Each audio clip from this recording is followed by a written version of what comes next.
Something shifts before anyone says a word, before the conversation stops, before the distance becomes obvious, before the relationship officially ends. Something quiet begins, something most people never catch in time. It doesn't arrive with a fight. It doesn't come with a dramatic announcement. It comes in the spaces between messages, in the way she looks at her phone instead of at you, in the way she laughs a little less at things you say, in the way she's physically present but emotionally somewhere else entirely. This is the part of attraction that psychology rarely talks about openly.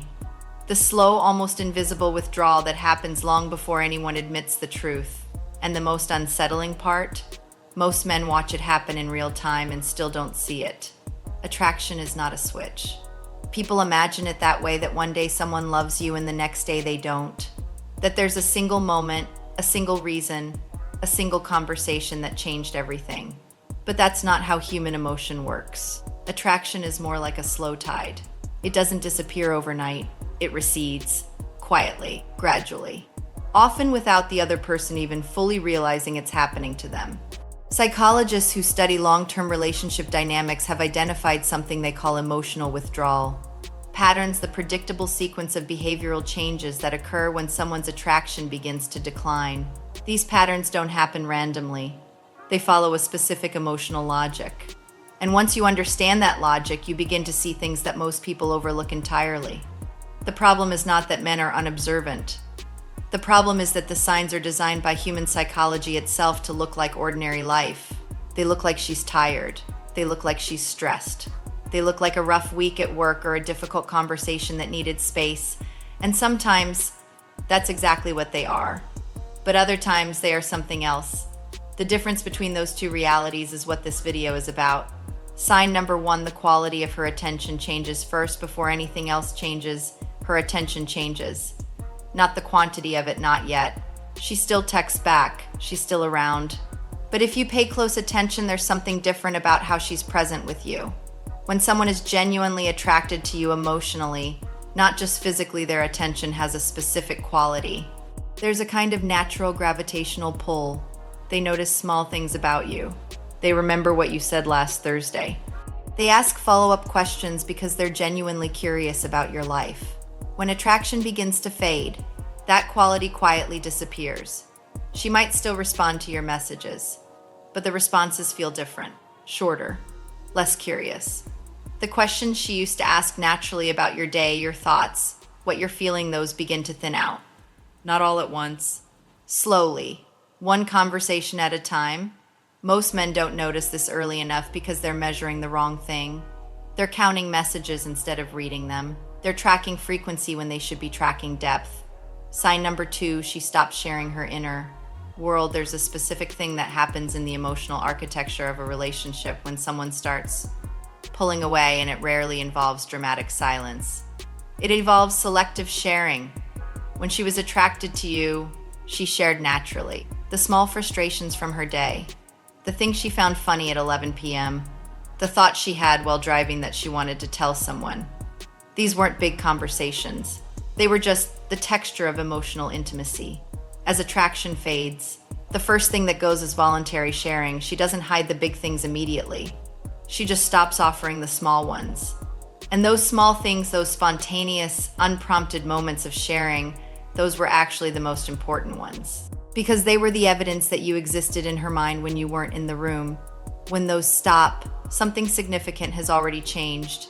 Sign number 3, irritability with no clear source. This one is harder to identify because it can feel completely unrelated to the relationship. She seems more easily irritated. Small things bother her that didn't used to. A comment you make that once would have made her laugh now lands differently. A habit of yours that she found charming 6 months ago now seems to quietly annoy her. And here's what makes this sign particularly confusing. When you ask if something is wrong, she'll often genuinely say no, because the irritability isn't always conscious.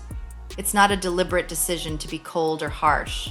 What's actually happening is something psychologists call emotional incongruence, when a person's internal emotional state no longer aligns with the role they're playing in a relationship. There's a low-level tension that exists between who she is with you and how she actually feels. And that tension leaks out sideways, as irritability, as impatience. as a kind of quiet restlessness that neither of you can quite name. Sign number 4, physical. Proximity quietly decreases, the one most men miss. This is the sign that most men walk past completely. And it's arguably the most psychologically significant one on this entire list. Attraction at its core is not just emotional, it's spatial. When someone is genuinely drawn to you, they naturally close physical distance. They sit closer than they need to. They find reasons to touch your arm during conversation. They lean in. They exist in your physical space with a kind of ease, almost without thinking about it. When attraction begins to shift, the body knows before the mind admits it. She doesn't make that unconscious move toward you anymore. She sits on the other end of the couch. She stops reaching for your hand in the small, everyday moments. The goodbye hug feels efficient instead of warm. These are not dramatic gestures. Nobody would describe them as rejection. They're just small subtractions. But add them together over days and weeks, and the physical landscape of the relationship has changed completely. The reason most men miss this is because they're looking for big signals of refusal, a visible coldness, an explicit statement. But attraction doesn't usually withdraw with that kind of announcement. It retreats through micro behaviors, through inches, not miles. Sign number 5, future plans become vague. Pay attention to how she talks about the future. When someone is emotionally invested in a relationship, they think ahead naturally. They make plans. They reference things you'll do together next month, next season, next year. They include you in the mental map of where their life is going. When emotional investment begins to drop, the timeline collapses. She stops suggesting future plans. When you bring up something weeks away, she responds with maybe or we'll see, not with the natural enthusiasm that used to be automatic. She's not necessarily planning to leave. She may not even fully understand what she's feeling yet, but somewhere in her psychology, she has stopped building a shared future in her mind. And that internal stopping point shows up in her language before it ever shows up in a direct conversation. Sign number 6, she seeks emotional fulfillment elsewhere. This doesn't mean what most people immediately assume it means. It doesn't necessarily mean another person. It means that the emotional needs she once brought primarily to you, the need to feel understood, to feel excited, to feel seen, she's now quietly filling those needs through other channels. Her friendships become more important. She's more invested in work or personal projects. She seems to come alive in spaces that don't include you. None of this is wrong. None of it is inherently a betrayal, but it is a signal worth understanding. When a person's primary emotional connection to their partner weakens, they don't just sit in emotional emptiness. They redirect. They find other sources of aliveness, of meaning, of validation. The question is whether that redirection is temporary, a sign of healthy personal space, or whether it represents a fundamental shift in where her emotional home is located. Sign number 7, the effort asymmetry becomes visible. Relationships have a natural ebb and flow of effort. Sometimes one person is carrying more weight while the other is going through something difficult. That's normal. That's healthy. But there's a different kind of effort imbalance, one that doesn't fluctuate. One that slowly, consistently calcifies into a pattern where one person is always initiating, always investing, always trying to recreate something that used to require no effort at all. When attraction is mutual, effort is invisible. It doesn't feel like work. Both people are naturally pulled toward each other, and the relationship maintains itself almost effortlessly. When attraction becomes one-sided, the effort suddenly becomes very visible, because only one person is generating it. You start noticing that you're always the one who reaches out first, that you're the one suggesting the plans, creating the moments, keeping the energy alive. And no matter how much effort you bring, it never seems to land with the same warmth it once did. That asymmetry is not a character flaw in either person. It's simply the behavioral signature of uneven emotional investment. Here is where most people fundamentally misunderstand what's happening. They look at these signs and they ask, what did I do wrong? And while that question can sometimes be valid, it misses the deeper psychological reality. Attraction doesn't always fade because of a mistake. Sometimes it fades because of time, because of familiarity, because human psychology is wired on a neurological level to experience novelty as more emotionally stimulating than stability. The very predictability that makes a relationship feel safe can, over time, make it feel emotionally flat. And when that emotional flatness sets in, the brain begins to register the relationship not as a source of excitement and aliveness, but as a background condition like furniture, present, reliable, no longer compelling. This is not a moral failure. It is a psychological reality. And understanding it changes everything about how you respond. What most people don't realize is that attraction operates on two completely separate systems in the human brain. The first is the reward system driven by dopamine, activated by novelty, uncertainty, and anticipation. This is the system that makes early relationships feel electric. Every interaction carries an unknown outcome. Every message is a small mystery. The brain is flooded with dopamine in response. The second is the bonding system driven by oxytocin and serotonin, activated by consistency, safety, and familiarity. This is the system that sustains long-term relationships. The problem most relationships encounter is that they successfully transition into the bonding system but gradually stop feeding the reward system entirely. And when the reward system goes unfed for long enough, the brain begins unconsciously, automatically to recalibrate its emotional investment. This is why the signs of fading attraction often appear even in relationships where nothing is technically wrong. No betrayal, no fight, no single turning point. Just the quiet withdrawal of neurological reward over time. Understanding this doesn't make the experience less painful, but it makes the behavior more legible. And legibility is the first step toward wisdom. We live in a culture that has radically changed the emotional landscape of modern relationships.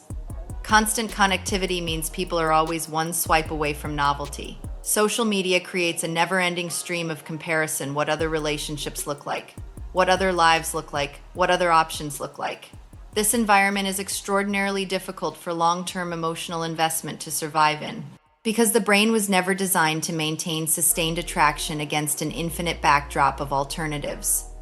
It was designed for smaller worlds where investment in one person made evolutionary sense because options were genuinely limited.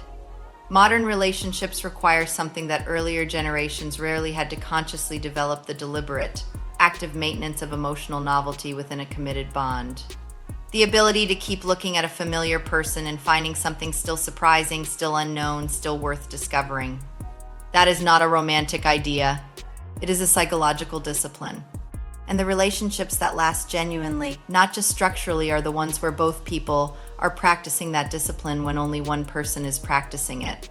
The signs in this video begin to appear. Here's the quiet truth that this entire video has been building toward. If you've been watching these signs and recognizing them in your own relationship, in a past one, or in a situation you couldn't quite name at the time, that recognition is not meant to produce fear. It's meant to produce clarity. Because the worst thing a person can do when they notice these signs is pretend they aren't there. To rationalize. To tell themselves she's just tired, just busy, just going through something. Sometimes that's true. But when multiple signs appear consistently over time, rationalization is not kindness to yourself. It's delay. The second worst thing a person can do is react with desperation. To pursue more intensely. To fill the emotional distance with more effort, more attention, more presence. Because desperation is the one thing that cannot recreate what it's trying to reclaim. Attraction, at its core, is drawn to emotional grounding, not to need. The most intelligent response to recognizing these signs is honest reflection, not accusation, not interrogation, just a genuine, courageous willingness to look at what's actually happening and have an adult conversation about it. Not every relationship that reaches this point is beyond recovery. But every relationship that ignores this point eventually confirms it. Before you close this video, sit with two questions. The first: at what point does emotional distance actually begin? At the moment it becomes visible, or long before that, in moments too small to name? The second: do people leave suddenly, or do they slowly disappear emotionally first? And is there always a window where that disappearance could have been recognized and changed?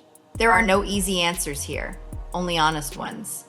Attraction is not destroyed by dramatic events as often as people think. It's eroded, quietly, through accumulation of small distances, small silences, small moments where connection was possible and wasn't chosen. The most important thing you can take from this isn't a checklist of warning signs to monitor. It's a deeper understanding of what emotional investment actually looks and feels like when it's present, and when it's slowly finding its way toward the door. Awareness doesn't guarantee anything, but blindness guarantees everything. Pay attention.